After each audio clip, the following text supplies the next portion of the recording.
মামি তুমি আমার মায়ের মতো, তুমি আমায় জোর করো না। আমি পারবো না। মামা বাড়িতে আসলে কিন্তু আমি সব বলে দিব।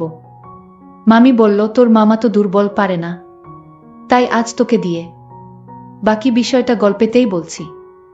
সবেমাত্র পড়াশোনা শেষ করে বাসায় বসে আছি, এই অপেক্ষায় যে কোনো এক রাজকুমার আমাকে নিয়ে তার রাজ্যে চলে যাবে।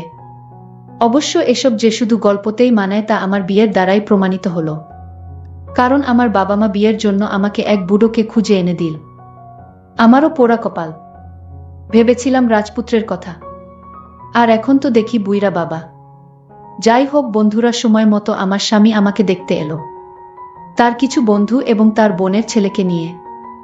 বন্ধুরা, যদি সম্ভব হতো তাহলে তার বোনের ছেলের সাথে আমি বিয়ে করে ফেলতাম, কারণ তাকে আমার পছন্দ হয়েছিল। তবে তা সম্ভব নয়, কারণ সে তো আমার বয়সে ছোট।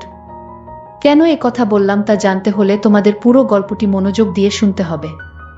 আমার স্বামীর নাম রিদওয়ান। তার বিরাট এক ব্যবসা আছে। কম করে হলেও 20 থেকে 30 লক্ষ মানুষ তার আন্ডারে কাজ করে। কোনো রকম টাকা পয়সার অভাব নেই তার। আর হয়তো এটাই মূল কারণ তার সাথে আমার বিয়ের। অবশ্য এতটাও বুড়ো নয়, তবে সে একটু দুর্বল প্রকৃতির মানুষ। সময় পার হলে যা হয় আর কি। যাই হোক বন্ধুরা, ধুমধাম করে বিয়েটা হয়ে গেল। বিয়ের পর বাংলাদেশের এমন কোনো জায়গা ছিল না যে আমরা ঘুরিনি। টাকার অভাব না থাকায় এসব নিয়ে কখনো সমস্যায় পড়তে হয়নি। যাই হোক, ঘোরাঘুরি শেষ করে অবশেষে আমরা বাসায় ফিরলাম।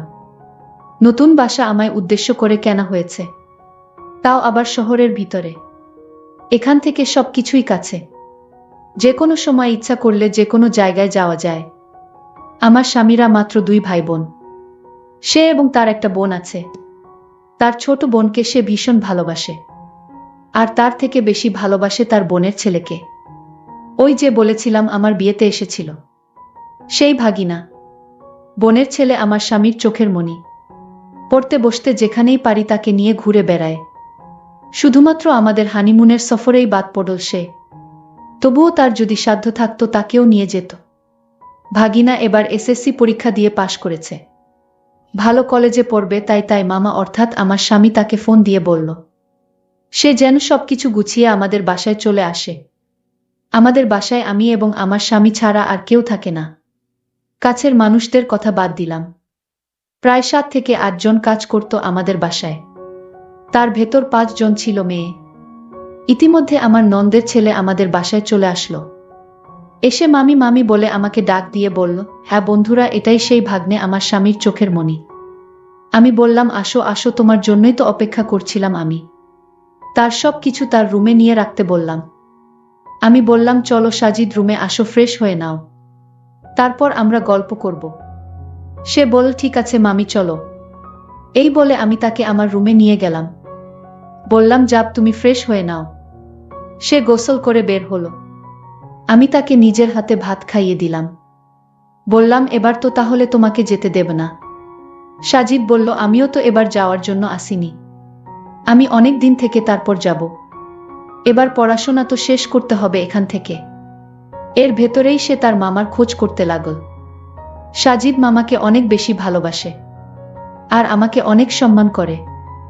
আমি বাসায় আসার আগেই সে আমার শ্বশুরবাড়ির পুরনো বাসায় আসা যাওয়া করত। প্রহর গুনতে গুনতে রাত হয়ে গেল, এবং আমার স্বামীর রিদওয়ান বাসায় ফিরল।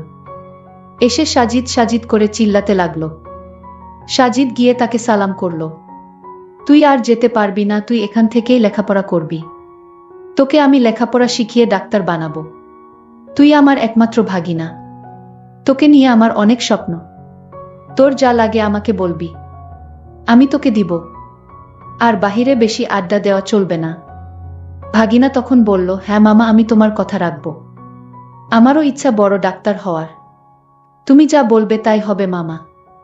ওদের ভালোবাসা দেখে আমার মাঝে মাঝে হিংসা হয়। ইস, আমার স্বামী যদি আমাকে এতটা ভালোবাসতো। তারপর আমার স্বামী বলল, চলো সবাই একসাথে ভাত খাবো আজ। আজ তো বিশাল রান্না হয়েছে, তাই সবাই মজা করে খেয়ে নিলাম। পরের দিন আমি তাকে কলেজে ভর্তি করানোর জন্য নিয়ে গেলাম। তার মামা তো কোনো সময় পায় না, তাই তার সব দায়িত্ব আমাকেই নিতে হলো। এর ভেতরে বেশ কিছু দিন পার হয়ে গেছে।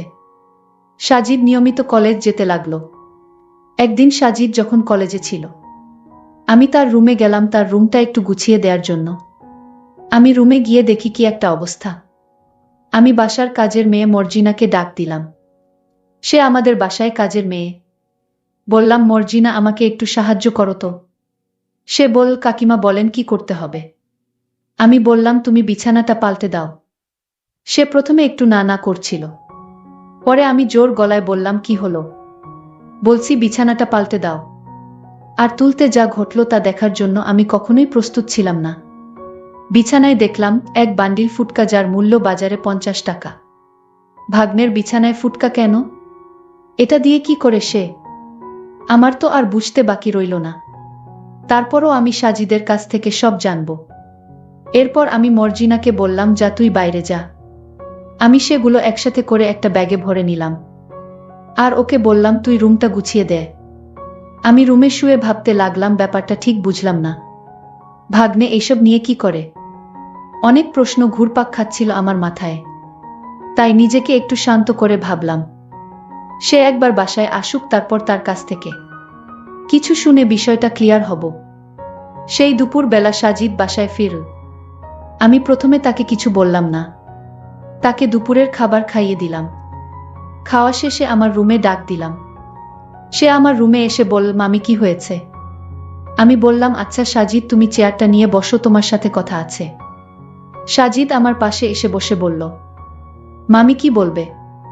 তারপর আমি তাকে সেগুলো বের করে তার সামনে ফেলে দিলাম। এগুলো দেখে তার চোখ বড় বড় হয়ে গেল।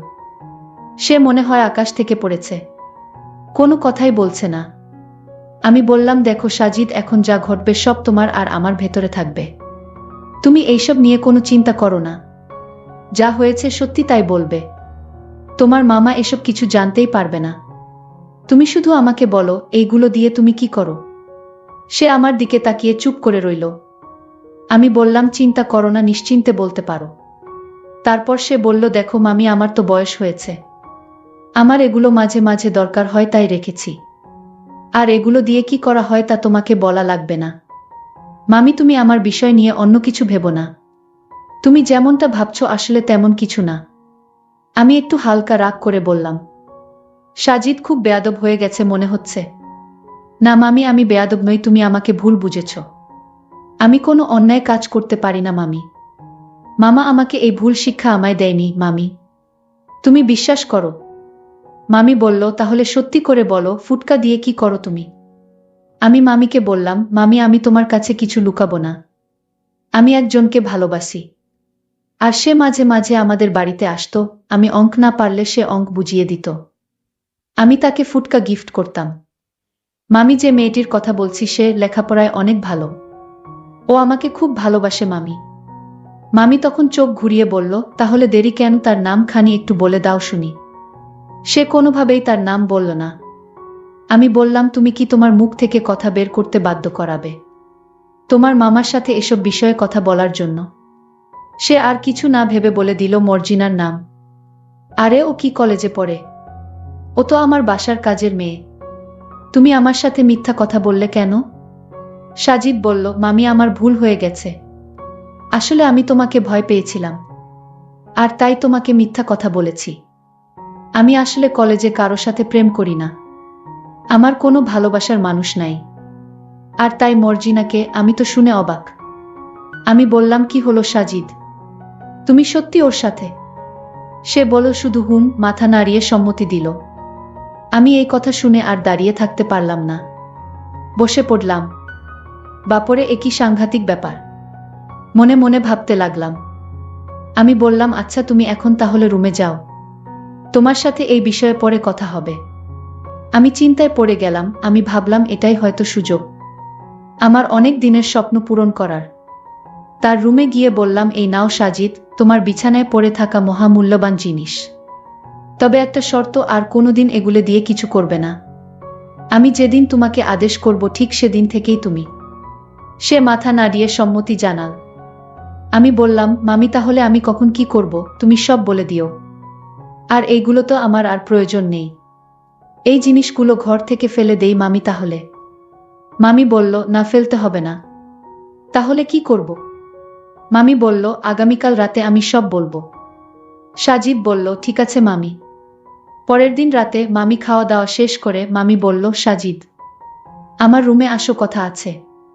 আমি মামির ডাক শুনে মামির রুমে গেলাম। মামি বলল, দাঁড়িয়ে থাকতে হবে না, চেয়ারটা নিয়ে বসো। আমি মামির কথামতো চেয়ারটা নিয়ে বসলাম। মামি বলল, তুমি যে ঘরের ভিতর এই বাজে জিনিসগুলো রাখো, তোমার মামা জানলে কি হবে? একবার কি ভেবে দেখেছ? মামি, তুমিই তো দেখেছ, আর কেউ তো জানে না। মামি বলল, আমিই জানি, কিন্তু আমি বলবো না যদি আমার কিছু কথা অক্ষরে অক্ষরে পালন করো। আমি বললাম, ঠিক আছে মামি, আমি তোমার সকল কথা রাখব। তাও মামাকে কিছু বলো না। ঠিক আছে তাহলে মামি, বলো তোমার কি এমন কথা? আমি বললাম, দেখো, তোমার মামার অর্থসম্পদের কোনো অভাব নেই, টাকা পয়সা গাড়ি বাড়ি সবই আছে, কিন্তু তোমার মামার অনেক দুর্বল পয়েন্ট আছে। তোমার মামা পারে না। সাজিদ, আমি তোমাকে প্রথম যেদিন দেখেছিলাম সেদিন থেকে আমার একটা ইচ্ছা মনের ভিতর জাগলো। আমি বারবার চেয়েছিলাম কিভাবে কি করা যায়, কিন্তু আমি কোনোভাবেই উপায় খুঁজে পাচ্ছিলাম না। আজ একটা উপায় বের হয়েছে। আমি জানি ব্যাপারটা তোমার কাছে অদ্ভুত মনে হলেও আমার কাছে স্বাভাবিক। মামি আরো বলল, সে মামার ঘরে সুখে নেই, তার ভিতর কষ্টে ভরা। আমি মামির পুরা কথা শুনে বুঝতে পারছিলাম মামির অনেক কষ্ট। আমি মামিকে বললাম, মামি তুমি চিন্তা করো না, ব্যাপারটা আমি দেখছি। আমি তোমার বিন্দু পরিমাণ কষ্ট সহ্য করতে পারবো না মামি। মামি তখন বলল, তাহলে তোমায় একটা কথা বলি। আমি মামিকে বললাম, একটা কেন? তুমি যত পারো আমার সাথে কথা বলো। মামি তখন কান্না গলায় বলল, তোমার মামা যা পারে না, তুমি কি তা পারবে? আমি মামির কথা শুনে চমকে উঠলাম, মামি তুমি কি বলছো এসব? আমি পারবো না মামি। মামি তখন রাগ করে বলল, কেন পারবি না? আমি তোমার কাছে আমার মনের কষ্টের কথাগুলো শেয়ার করলাম। আমি তো ভেবেছিলাম আমার কষ্টের কথা শুনলে তুমি অন্তত আমি যা বলি তা মানবে। এখন দেখছি তুমি আমার কষ্ট আরো বাড়িয়ে দিলে। মামি তাহলে বলো আমার কি করতে হবে? কি করলে তোমার কষ্ট দূর হবে? মামি তখন বলল, তুই কি কিছুই বুঝিস না? আমি বললাম, মামি এখন তোমার কথা শুনে ভালো লাগছে। মামি বলল, কেন? আমি এখন আবার কি বললাম? আমি বললাম, মামি তুমি আমাকে তুই করে ডাক দিয়েছো তাই আমার কাছে ভালো লেগেছে। মামি বলল, তাহলে আজ থেকে আমি তোমায় তুই করে বলবো। মামি তোমারে রাগ করলে অনেক সুন্দর দেখায়। মামি তখন একটা মুচকি হাসি দিল। আমি বললাম, মামি তোমাকে হাসিতেও অনেক সুন্দর দেখায়। মামি বলল, তুই আমার সাথে মশকরা করছিস? আমি এই দিকে দুঃখ কষ্ট নিয়ে আছি। আমি মামিকে পরিষ্কার করে বলে দিলাম, মামি আমি তোমার কথা রাখতে পারবো না। মামি তখন রাগ দেখিয়ে বলল, তাহলে তুমিও বাঁচতে পারবে না।